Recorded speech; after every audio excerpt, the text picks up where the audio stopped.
Ready? 3, 2, 1. And we're back. Part 2 of Love It or Hate It, Console Edition.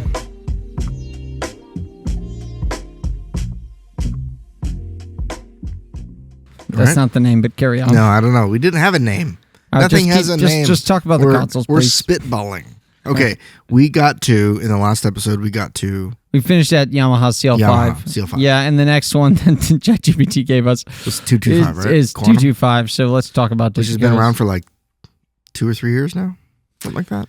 I want to say Quantum stuff came out in 2020. But that disc specifically was it? I feel like it was later than that. Really? Yeah, the 338 was first, but I don't remember. So, it's good though. Solid desk. Sounds great. Yeah. 32-bit pre's. It's nice. 225. Mm-hmm. Yeah, I have nothing negative to say about Digicos. I mean, they sound, I think, look, unleash a stallion on any of them, and I think it's going to be, unleash a wild stallion. Got it. Yes. On any Digico, and it's probably going to be a representation of the best audio that they can make. Mm-hmm. Yeah, I agree with that. But I also think, like, unleash a novice on a CL5 and unleash one on a 225, they'll probably get better audio with the CL5. Mm-hmm. Because of, like, flexibility, or, like, maybe UI stuff, all of it, like the interface. Yeah, for sure. Unleash them on DLive, they'll do even better. Mm-hmm. They will horribly mess it up on an X32, though. Yeah. That's funny. I'd agree with that. Yeah. The only thing... 225 is great. What's your favorite thing? What's your least favorite thing? So, okay, I'm going to just expand it from just the 225 to all Quantum of Digico. series, yeah, Quantum series. Not even just Quantum, but all of Digico all right, all in general. Digico, okay.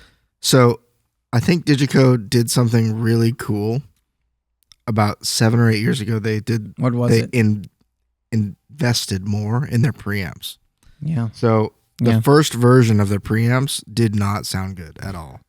They were notoriously bad. And what's up, Nick? Hey. They didn't sound good at all. Our producer Nick is here. He just walked in halfway through the recording. So he's not the producer. Moving on. He is a producer. He is a bomb producer, just not the one of this podcast. Moving on.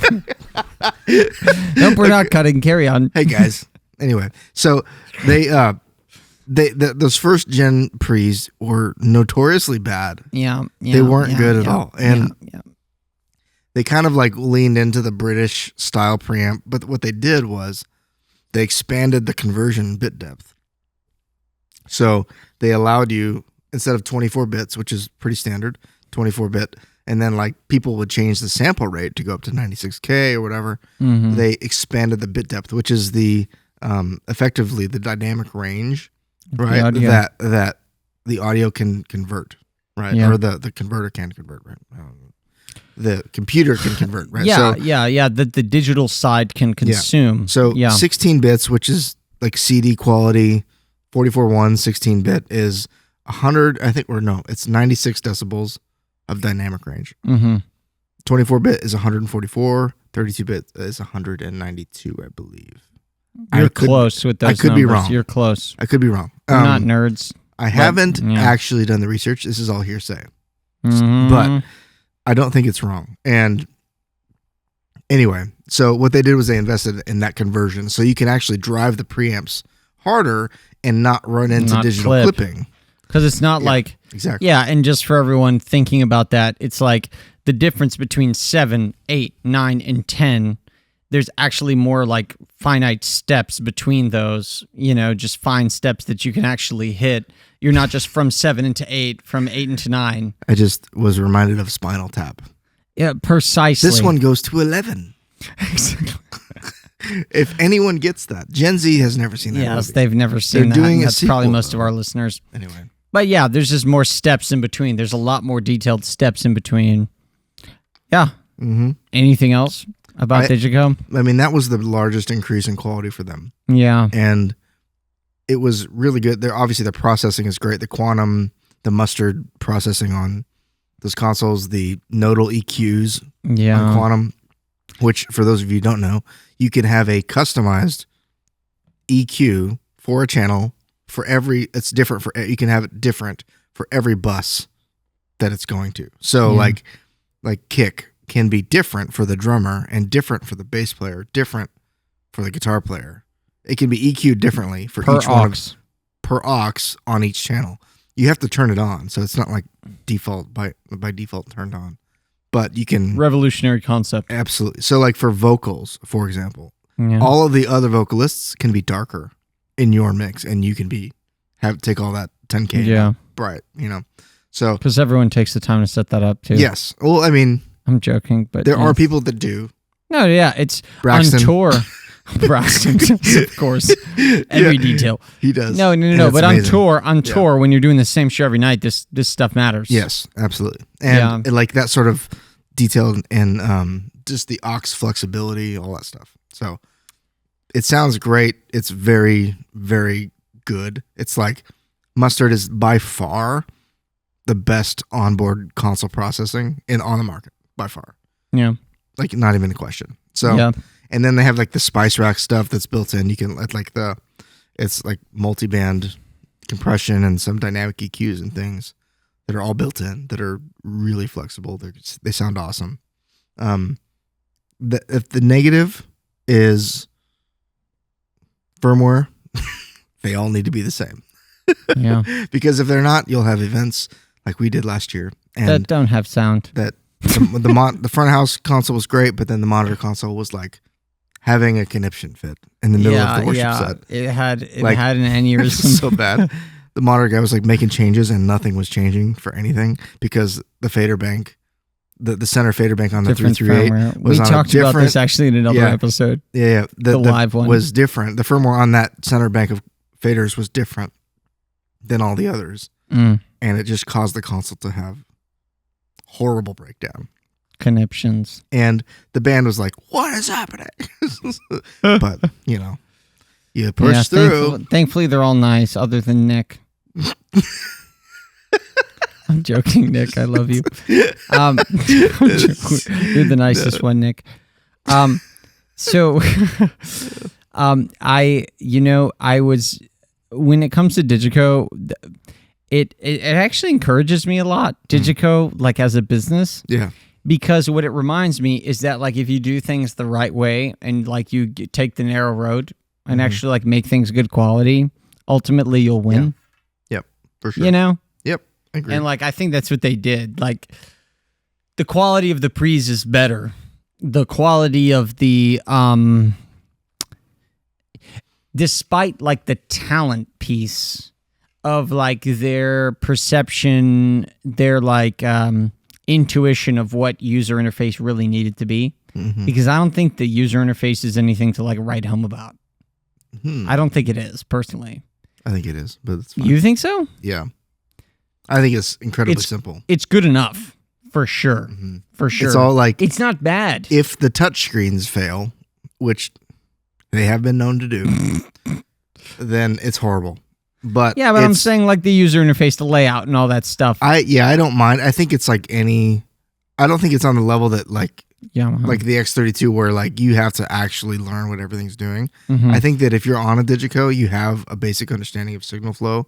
Yeah. And that if you touch something that it brings up a menu. It brings it up. And then you can, like I think that's super easy. Yeah.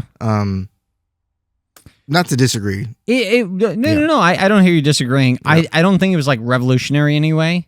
I don't think they did anything special with the user interface was maybe a better way to put it. I don't think they did anything revolutionary special. Okay. The pre's were special. All the things that are like below the surface were actually legit. And as a result, they just like won. They won the whole game. And I think the sound quality, which is the point of the desk, like at the end of the day, getting sound, all the different sounds into a mixing console and then getting them out to the PA is like the premier goal. Okay, that's goal number one. Number two, it's sounding good is goal number two. They obviously solved number one like everybody else, but I think they solved number two better than anybody else, you know? I might, as kind of a working sound guy, I think the only part I disagree with is the UI, but I don't. If you're never, I if think you've never Yamaha and worked- DLive are so much easier. for sure, but they're also not on the same level. Like a Rivage necessarily, Yeah. isn't the same as a CL5, and it's probably a lot harder to get around because there's so 100%. much more to do. There's so much more, So, yeah. And I think Actually, don't Digico's like the layout of probably on the Rivage too same much, level. yeah. Is that Yeah. like but there's Yeah, once it's Yeah. what you're saying, once it's a certain level of robust, Like, there's just like they a know demand on it. Yeah, that, yeah, like yeah. your 9:30 a.m. traditional service volunteer isn't going to be on this console. You know, like that sort of like someone on the road working doing this for a living is going to be using this. Well, that's why 80% of tours have them. Well, they're super rider friendly for sure. Yeah, yeah. And we had there's a moment when we're like, you know, what desk do we want to pick? And at the end of the day, I picked the SXL The Pro Tools stuff. over Digico because of the integration with Pro Tools. Yeah. Which has kind of been a bit of a flop. Really? Yeah. Just because Avid typically moves pretty slow. The SXL is on the next on the list. But so give the We're just making 225 friends with all these companies give simultaneously the 225 a rating. as we trash each one. It's This okay. is terrible. It's okay. They need to be trashed because then they'll improve. Yeah, yeah, 'Cause- great. Yeah. 16 people are going to listen to this. Yes. Okay. Maybe like 160. yeah, maybe, man. We'll see. Yeah. So, so yeah, what would be your rating for the 225? I mean, the Out of 225, I would say, like, on the scale of what exists, on the scale of what I wish existed, I don't know, but on the scale of what exists, I would probably say The same scale that we've been rating all the other desks. Yeah, the same scale that we've been rating the other ones. Like the 225 specifically, I would probably call like an 8. For its purpose, I'm not putting it on the same scenario that I'm putting an X32, and I have to consider the cost and all those things, right? And the user friendliness. On the 338, if we're just talking Digico, the 338 on the context where it fits and the budget's there and everything's there, it's a 9. Mm-hmm. It's a 9 or a 10. You know, it's a 9. So 225 fits in like the $20,000 to $30,000 range typically. Mm-hmm. 338 is like 50 to 75.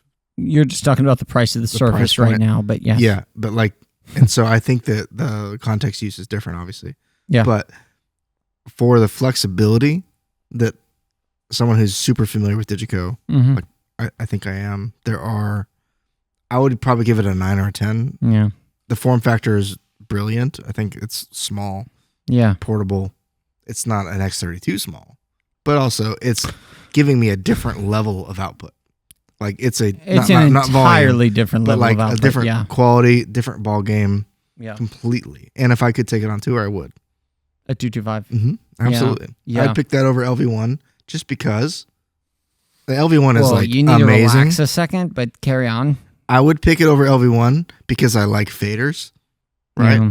Yeah. But the fit controller is good. Everything's good. I love LV1 for all the same reasons. But there is something different, I think, about I'd a agree. Digico. I'd agree. It's kind of an intangible. Don't really know why, but you know that it sounds great. You're like, I like it, you know? It sounds great. Yeah. I think there's nothing about it that's lacking. Mm-hmm. Nothing. And also, I'm speaking Yeah. to my own comfort. I am extremely comfortable on those Is desks. there a placebo piece to it? 100%. Yes. Like, you know, how much of that is the factor? Yeah, but okay, you know what? But I know there's these other ones we have to cover fast, but talk to me about Rivage. I've never used one, so I don't know. Really? Really. Well, I would love to. SXL love- to me, when we met, is you to Rivage, I guess. Mm-hmm. Yeah. Well, they're not on tour hardly at all. Why? And I don't Why? I don't know. What board would be easier to have on tour? It's all Dante. I think maybe they are on tour, but they're not like as widely. No, I know. Accepted. No, you're right. They're not. Hmm. They're barely. I guess I'll just I talk hear about it. that they. I mean, I have not. I'm sure I've heard one, but I'm not aware that I've heard that desk Does that make sense? So like, I'm sure I've been in concerts when what's been being used, but I would love to get my hands on one. Absolutely. I just 1 second on Rivage and we'll move on. I think when it comes to Yamaha, like they jumped into playing the game that Digico was playing of like actually investing in every piece of the whole chain. Yeah. They partnered with Neve. Yeah, exactly. And built the pre's. That's like ridiculous. That's awesome. It's ridiculous. And I think they sound great. I'm sure they do. Also, I hate the wood though. Like ditch the wood, bro. Well, make it carbon fiber. You know what it is? I think they felt this obligation. Yeah. It was like this nostalgic obligation to like honor what they've done in the past. And I'm like, guys, like forget that. It really feels the best console like you can if make. you look at the Rivage, the PM10, it's like, even I guess the 7 too. Like they all have this wood veneer gloss that like is the bumper to the whole desks, and it feels like it should be in a sound booth in a cathedral. Like that's the way it looks. And I think if they change that, dude, the console itself, like in an era, all of them were made in an era where like now like record mixers are now mixing live sound, right? Because they can do it way better, right? Hence your existence. It's the and I think the Rivage, rather than like the Digico saying like bus to bus to bus to bus to bus, whatever you want to do, all of that, the Rivage just didn't honor it the same way, and I think that was a bit of a miss. But I think they do sound really good. Heard a few sound really, really good. All right, really, really fast. DLive, what's your take? We covered that. Yeah, we kind of covered it. Yeah. Just SQ and DLive are the same, in my opinion. Really? Mm-hmm. Yeah. Sound quality's lacking. They both don't remind. They always remind you that they're not Digicos. Yes, but the UI is great. This is great. Yeah. Yeah, the UI is fantastic. The user experience is great. And you know what? Props I have to give Allen Heath. They work. Yes. How many have crashed on you? How many DLives have crashed on you? Okay. One of our churches had a DLive and it crashed 4 or 5 times before they got an LV1 Classic. So, which hasn't crashed yet. What crashed? The mix rack? I don't know, but there was no faders. All right, that's the first time I've heard of that. But moving on. But that could be any number of things, like maintenance, all that stuff. Like that, not speaking to the reliability of anything. I'm just saying. Yeah. I don't want to be negative anymore, so I don't think we should talk about the PreSonus or the Soundcraft. I'll talk about the Soundcraft. I did monitors. Such a negative day. I did monitors for Mute Math in Baton Rouge, Louisiana, on a Soundcraft VI 9000 or whatever the big one is. The VIs. Bro, that thing froze for an hour. It was frozen for a solid 60 minutes. That thing I sent you on Instagram. And literally, dude, it was the faders froze, everything froze, and it was still passing audio, but it was for sure frozen. And I was like touching stuff, and it was like there's no meters moving or anything. Wait till I share this. So I just like sat there, and then at the very end of the show, like the last song, it popped on. All the moves I was trying to make like happened, like the band was like, exactly, yeah. And then it was like, oh wow, okay. Oh well, you made my change I asked for 20 minutes ago. It wasn't any, you don't make any crazy moves. You realize that something is not okay. Yeah, exactly. And you just wait there. But it was a long time. Really, I sat down because I didn't know what to do. I'm like, sound. How do they sound? I don't know. It's one of those. I haven't even given them a chance in that context. They're not widely accepted, and so I don't know how Soundcraft is still in business. If I'm being honest, because they're owned by Samsung. So there we go. That's why Samsung owns Harman. Harman is the conglomerate that owns AKG. Yeah, AKG, Soundcraft. BSSR. AKG makes great stuff. Yeah. Anyway. Okay, here's the only thing I'll give to Soundcraft. User interface wise, reliability wise, have not had a good experience. The SI, I think it's a disaster. SI? Yeah, the small one. To be kind, I think it's a disaster. I didn't even know that was what it's called. Yeah. But here's one thing I'll say. I was not married yet, so this had to be 2015, 2016. The best live audio I had heard to date was this show in Chicago at Concord Music Hall. If you're from Chicago, you know that venue, of course. Concord Music Hall, this German band, Klangstoff? You guys know Klangstoff? Nope. They were opening for Local Natives, who's one of my favorite bands. Yeah. They were playing at midnight, which is way past my bedtime. But Klangstoff opened, and it was probably the best live sound I had heard to date. And it was through a Soundcraft. Yeah. So it was a VI900, and the front of house engineer was mixing with in-ears. The small one? Or the big one? No, the VI9, the big boy. I think Maybe not the 9,000. VI. It was a VI. Yeah, that's what I meant. 9,000. Yeah. The VI. Yeah. The big one. boy. I think there were a few different versions of that, but yeah. There was like, they went to like single digit numbers, and then there was like long form numbers. Yeah. But all I'm saying is, I don't even think they know. All I'm saying is, this guy slayed with it. Yeah. I was so impressed. He was mixing with in-ear molds in. Yeah. And it sounded insane. I hadn't heard live sound like that to date.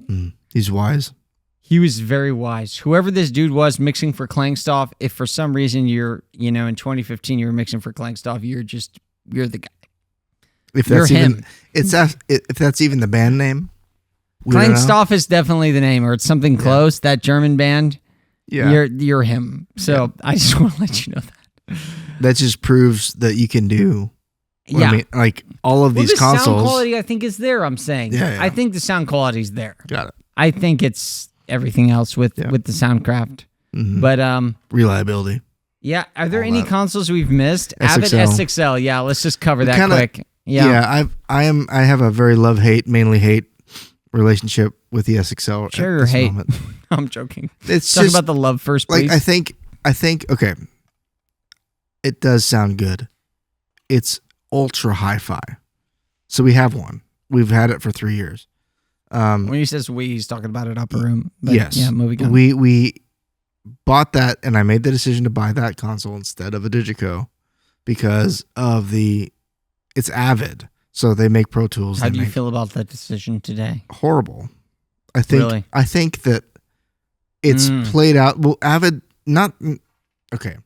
To be fair, their support department is like 10 people for the whole company. So it's like very small. We're really going after these guys. Yeah, keep going. Nothing against them at all. Just because 10 people can only do so much. I get it. For the whole company, right? Mm-hmm. Which does Pro Tools, they do Sibelius, they do like Media Composer. They have all of these products. Yeah. And then they have their live sound division, which is a whole different thing. Yeah. So like software updates come very few and far between. There's just yeah. So like when updates come, they release a new like list of compatible products, and they're always like 2 years behind on Apple things. So why? We have an M2 Ultra Mac Studio writing Pro Tools for broadcast. That is on the AVB network. I'll shut up. Yeah, it's on the AVB network to record from the console, like straight as like AVB signal, and it's not compatible on. I think it's on Sonoma, or it might be on the one before it, which was it Sequoia? I don't know. I don't know. Version 14 Mac OS. It's still not compatible. And we're on version 15.6 now. Version 14, it's still not compatible with SXL. So it's just all that to say, they move very slow. And technology, of course, does not move slow. We all know that. That's been a challenge. So we can't virtual sound check. We can't have console control over Pro Tools to play back things and like build files or whatever else we want to do because it's not supported, right? Now, that not only is it not supported, but it just doesn't, like, there are errors in the recording. There's errors in all these like weird areas just because it's not like they haven't hashed it out yet. So they move slow. That's all I'm going to say about that part. On the negative. Yeah. All right, talk some positives so that we're just not an absolute just cemetery of audio talk. I love the way Waves integrated with them. I would have preferred it a little, like maybe slightly different, but it's the basic idea is really cool. It's like it's fantastic. The selecting and yeah, like the way you can each like super rack, or I guess it's multi rack or whatever. It's not multi rack, but it's like it's the Avid. Waves. Whoop. The Waves rack on the SXL is 8 plugins, 8 slots for things. Yeah. I wish they kept it the way it was with the profile, because we don't need that many plugin slots. I feel like we don't need that many plugin slots. The way it was with the how was it with the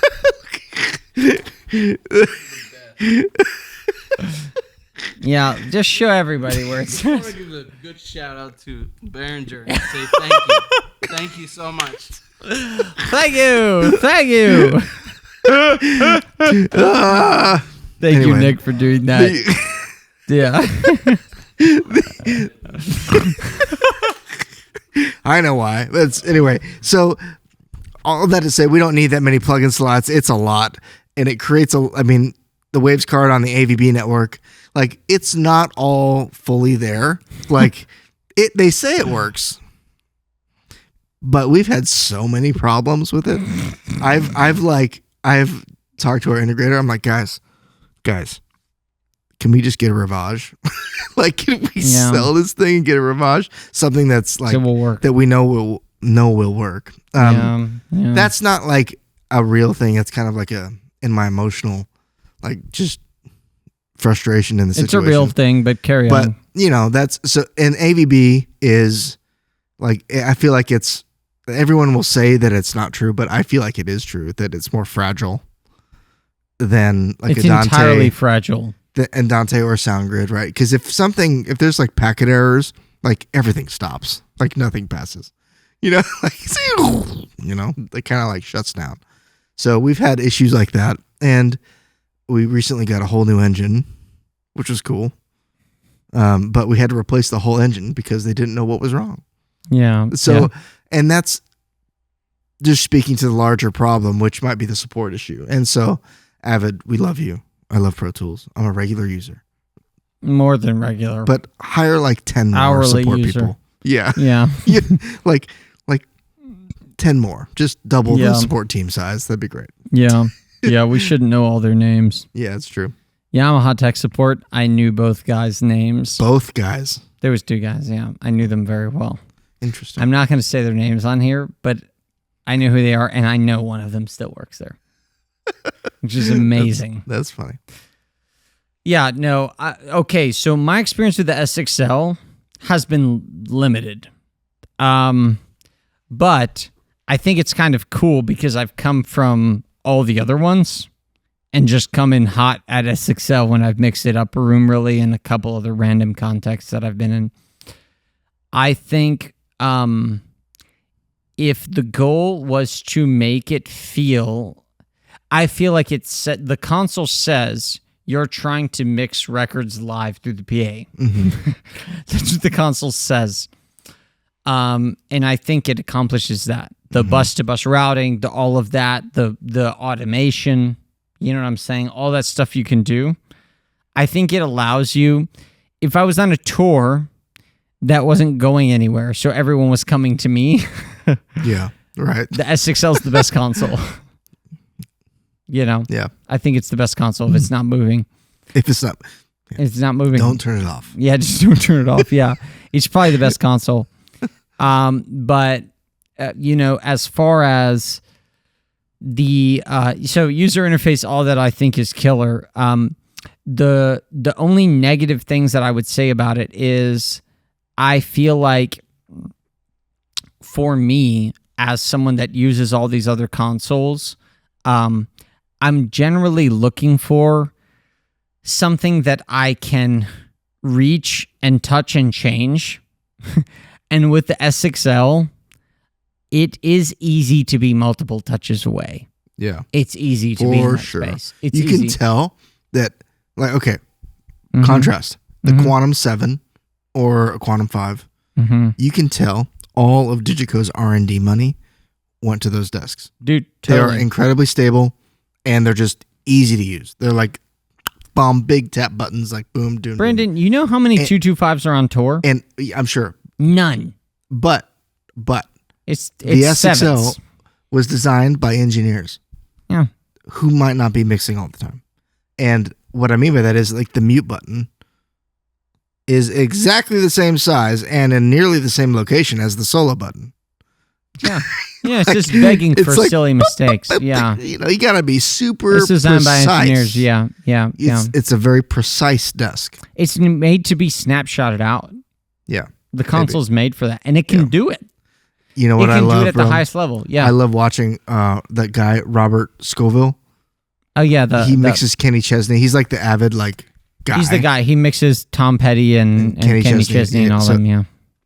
Anyway, they did the Sphere with Kenny Chesney, and he was like, they used the brand new like the 256 engine, and he's like, this wouldn't have been possible without the 256 engine, which is super cool. But like, I watch guys like that use it, and I'm like, it's perfect for you. Yeah. Right. But for me, I'm way less on the engineer side and more on the creative side. Yeah. It's like I gotta be like so precise with my moves, and that hinders my creative expression, I think, behind the desk, because that's a part of it. That's like the biggest like part me of it using your trackball. Yes. Thank you, Kensington. The Kensington I think in closing, like the big picture, just when it comes to consoles, at least my take, and then I want you to give a similar take. Mm-hmm. You know, they don't. Okay, if we were to call the whole pie 100%, I think the console's maybe 10% of the end result that you get, maybe 15%. But you know, you being comfortable, for me, like I was thinking about me mixing with your trackball the other day. I was so uncomfortable. Just because of the trackball. I was so uncomfortable. I couldn't do the things. I couldn't react. And audio is like a sport. It's like reaction. You just need to react. You hear something, you react, and you get the outcome that you want. And then you hear something and you react and you get the outcome that you want, and you move on. If you hear something and you react and you don't get the outcome that you want, or you struggle to get the outcome that you want, like there's an issue. You know what I'm saying? And I think when we talk about consoles, there's all these factors, but like once it's behaving, you need to be in that space. And I think if you have a console, like for me personally, with CLQL, especially with CL, I know if I was thrown into the biggest gig of my life, right, I would probably pick a CL. Knowing like the sound quality, everything was going to be judged, I would probably pick a CL because I know that I could hear something and react and get the outcome that I was expecting.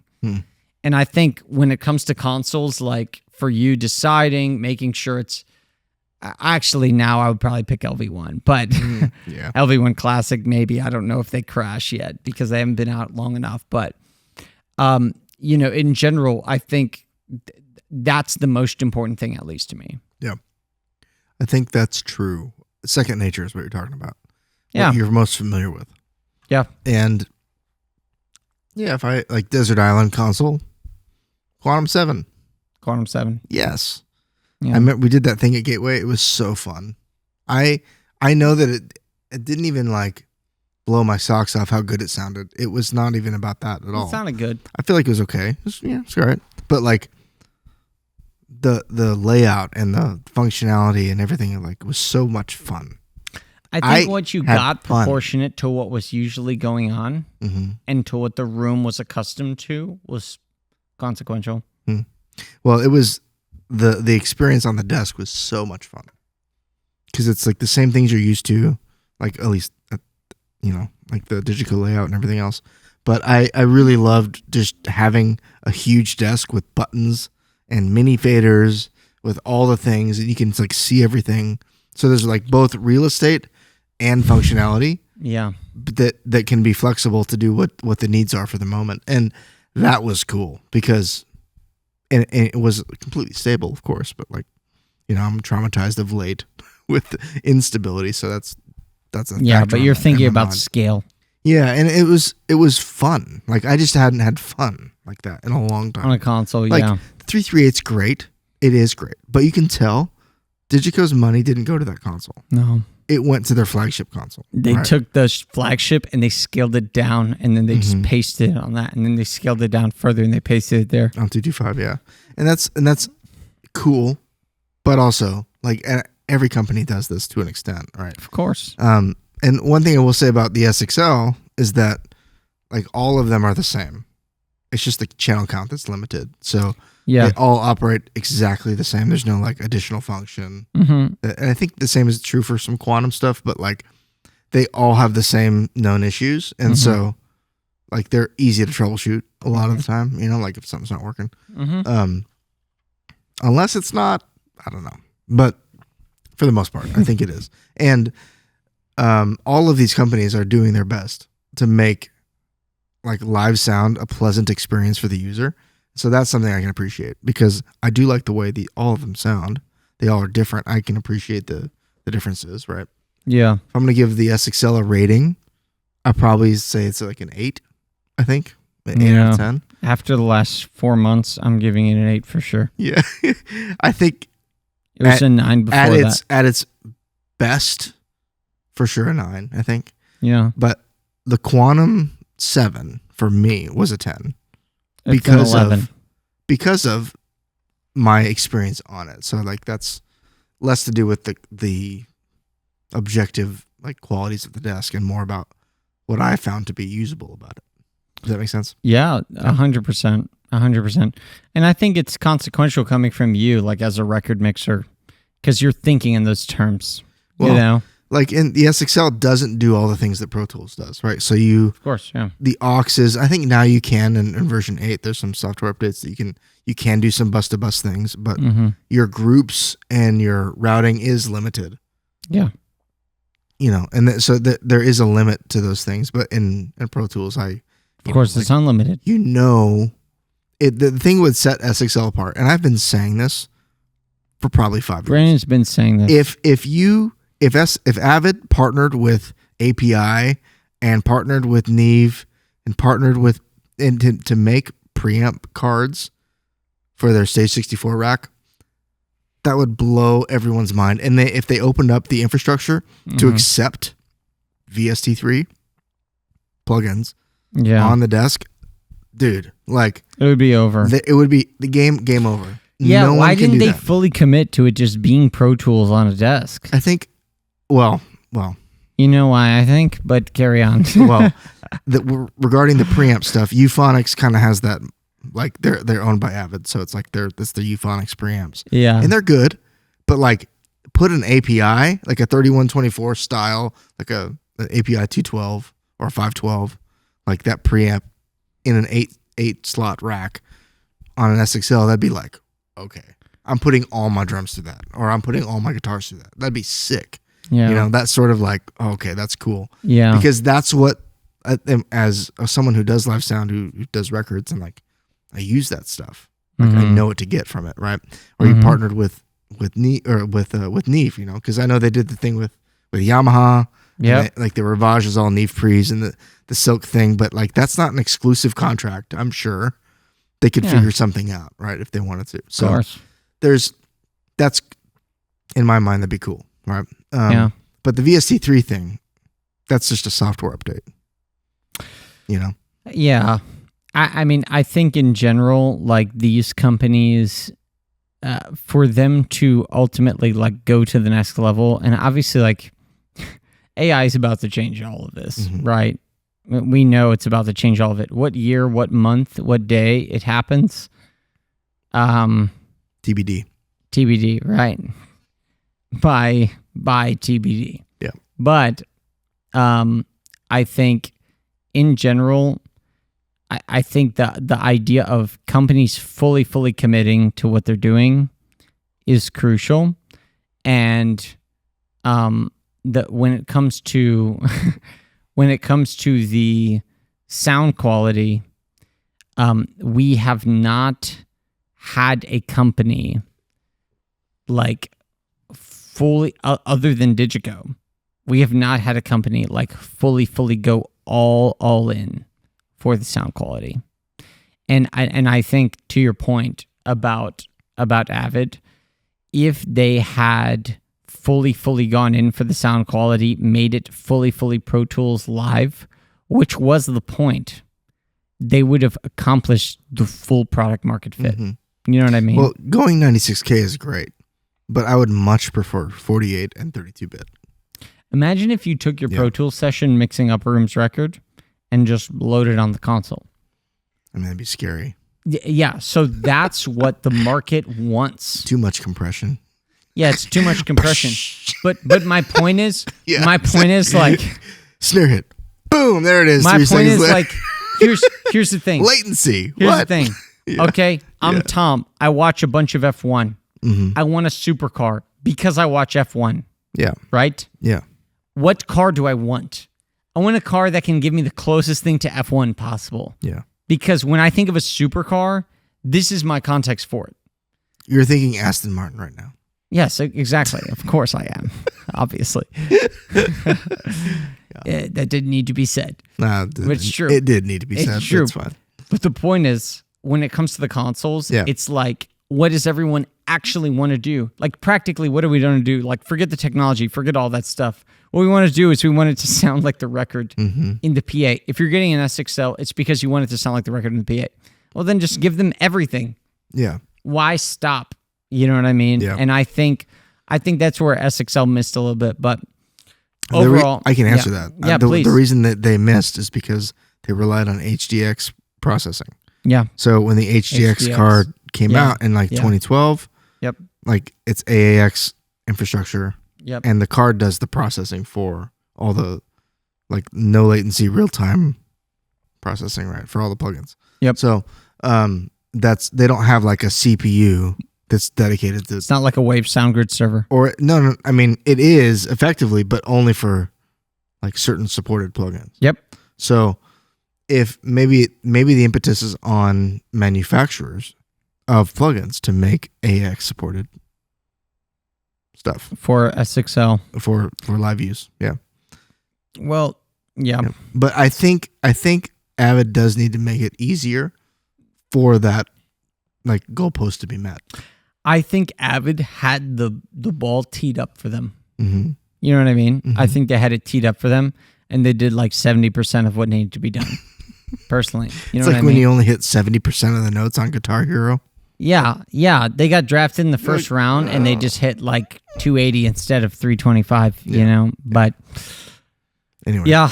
Hey, this is all of our take on audio consoles, and not all of it. We didn't cover LV1, but that's fine. We didn't cover LV1 because it wasn't on the list. We have far too much to say. It wasn't on the list. Sorry. Maybe we'll talk about LV1 one day. Yeah, maybe. We have loads of opinions about it, but we have opinions about everything. Yes. This is great. Thanks so much for listening, guys.